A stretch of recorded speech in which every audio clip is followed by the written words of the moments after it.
Di setiap kehidupan selalu ada cerita yang meninggalkan jejak-jejak kenangan. Jejak yang masih membayang dalam benak Nikita Mirzani.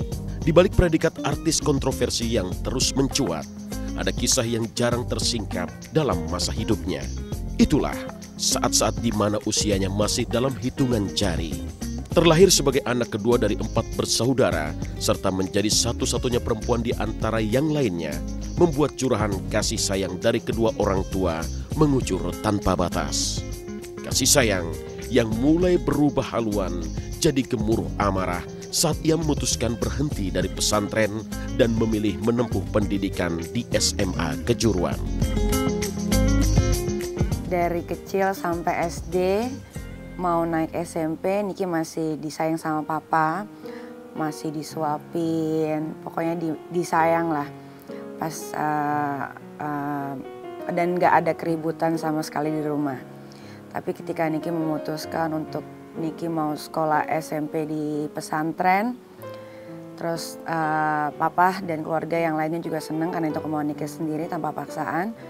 Terus pas Niki ternyata sudah coba di pesantren selama 2,5 tahun, ternyata Niki gak kuat, sakit-sakitan karena terlalu banyak pelajaran di sana yang mungkin memang kayaknya otak Niki gak sampai untuk sampai 38 pelajaran itu.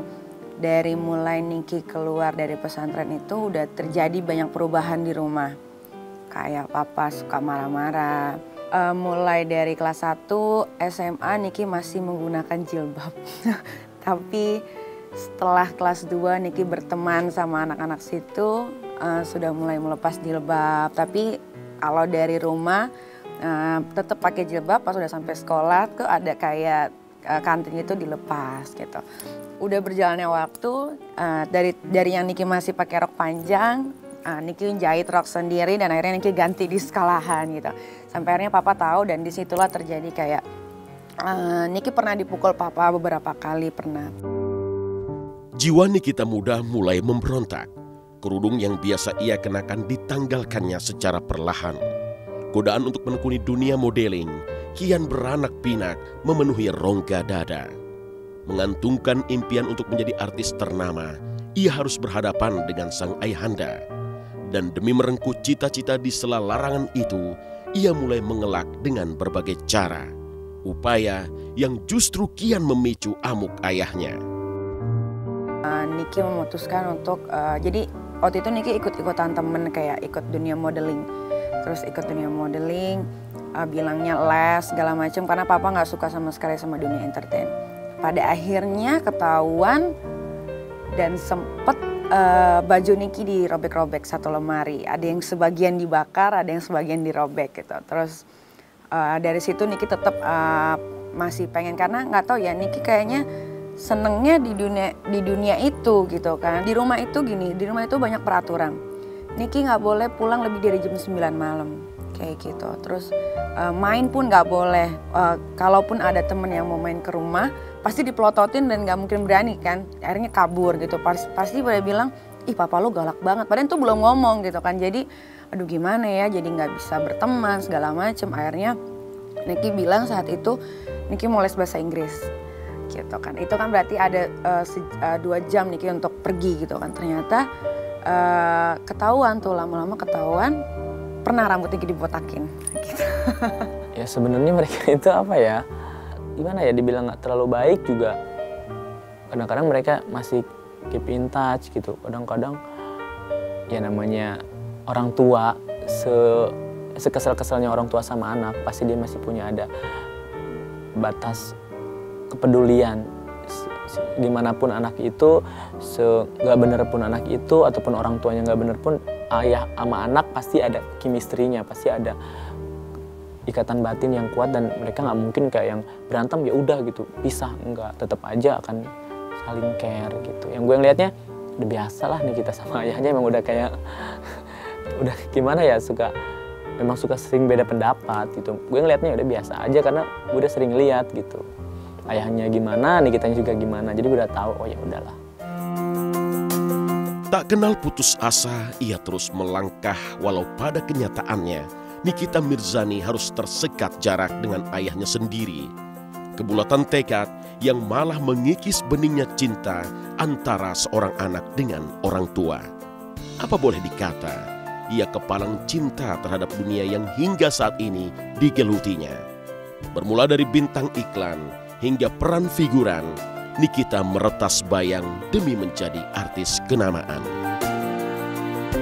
Berjalannya waktu, dapatlah Niki salah satu kayak iklan gitu dulu. Iklan pertama Niki itu iklan kayak minuman kopi gitu. Tapi saat itu Niki pakai wig karena rasa ketakutan Niki sama papa. Jadi pakai wig. Jadi sebenarnya papa sempat lihat sekilas, itu kayak kamu enggak gitu kan. Masa rambut Niki pendek gitu kan. Terus akhirnya papa tahu, tetap papa nggak mau terima. Lulus sekolah, Niki benar-benar udah punya tekad, aduh pengen jadi artis gitu kan. Niki dapet tuh sinetron tanpa casting. Karena dulunya udah casting dan dia inget ini nih Nikita Mirzani gitu kan. Terus dia udah main, itu cuma satu scene. Di calling jam 3 sore, di take-nya jam 3 pagi. Dan itu Niki rasain banget 3 bulan berturut-turut. Dari satu scene naik ke 2 scene, naik ke 3 scene, dan akhirnya dapat peran menjadi Susan, penjaga warung. Gitu, itu perjuangan banget karena terhitung dari tahun ini, Niki sudah 7 tahun gak minta uang sama papa. Dapat FTV, bayarnya masih kecil, terus akhirnya jalan-jalan lagi, ditawarin lah main film sama Kak Butet namanya.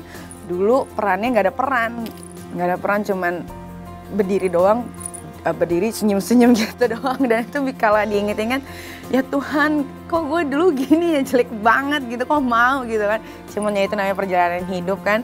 Habis itu dapat satu namanya filmnya adalah Lihat Boleh Pegang Jangan. Waktu itu bareng Dewa Persik.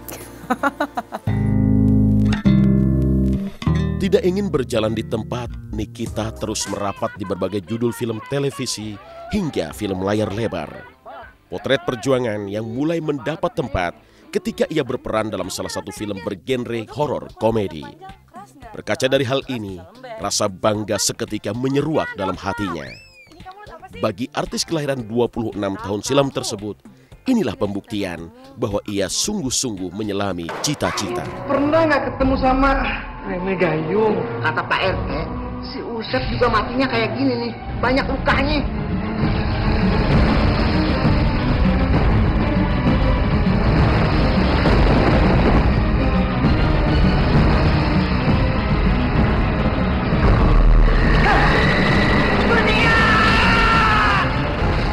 Semua terbuka jalan Niki itu dari Nenek Gayung. Jadi film pertama Niki, horror comedy itu yang bikin nama Niki makin dikenal sama orang sekarang. Dari satu film dilirik produser lain, terus main komedi horor sampai sekitar ada kurang lebih 13 judul kayak gitu. Dan sekarang papa udah nggak bisa ngomong apa-apa karena ternyata anak yang dibanggain sampai S1, S2 itu sampai sekarang malah dulu malah nggak dapet kerja gitu, malah hobinya ke motor sekarang. Gue sih udahlah, dia lebih ini di film gitu kayak gitu. Nyanyi juga not bad, terus banyak yang suka juga, buktinya dia suka banyak diundang off air ke luar kota gitu. Terus live VA gitu-gitu dia banyak yang minta, dan ya menurut gue sih ya jalanin aja lah. Padahal saat Niki di salon, mama tuh minta singkong keju. Niki nggak tahu carinya di mana. Pas udah tahu dibeliin sama orang salon, mamanya udah nggak ada. Jadi sekarang setiap Niki lihat singkong keju, itu bawaannya mau nangis aja. Ya Allah, ini nih mama pengen ini gitu sebelum meninggal gitu, tapi nggak kesampaian gitu kan.